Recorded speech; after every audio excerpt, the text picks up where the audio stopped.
there's so much history built into these tunes, and around these times of year it's kind of hard to know where to start, and we don't want to put you to sleep for sure.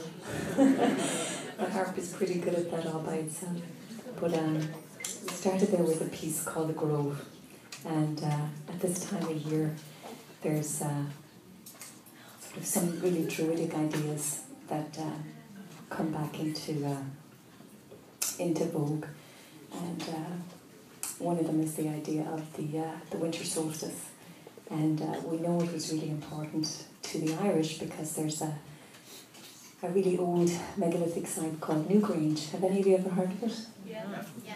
Oh my God, the place is full of pagans. I'm a chocolate worshipper. I can't relate to you people at all.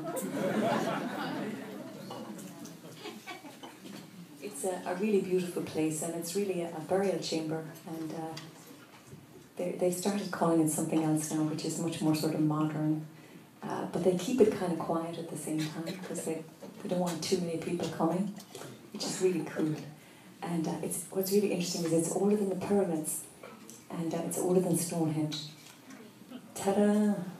We love that. We just want to take credit for everything, you know, anything, even Shakespeare, we were sort of owning him for a while. But on this, it's in darkness all of the year, except for a couple of days either side of the summer solstice. And this is so typically Irish. It's covered in these spectacular stones that have all these beautiful spirals on them, and you can only see them 3 times a year for 20 minutes. And, so you'll have to go sometime and check it out. Of course, you have to get your name on a lottery to see them.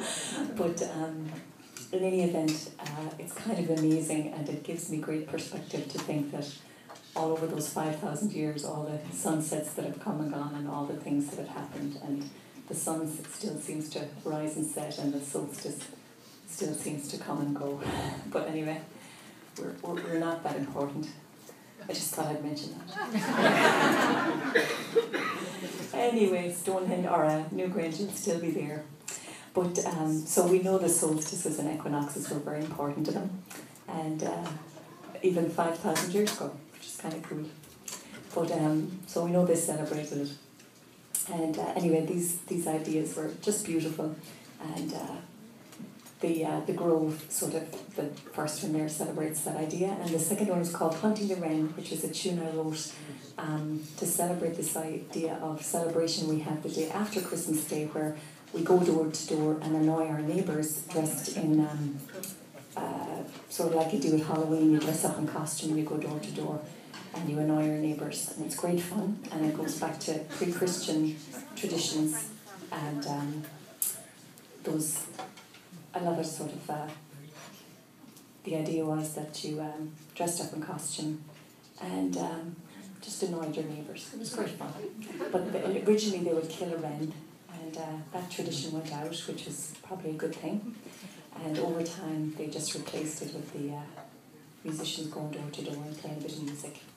So anyway, that's Hunting the Wren. They still do it, but it's been an ongoing tradition for probably a couple of thousand years. I laugh at traditions. I came back somewhere for the 3rd year and they said, oh, it's a tradition. I was thinking to myself, not really, no. I didn't consider that a tradition. They were unity.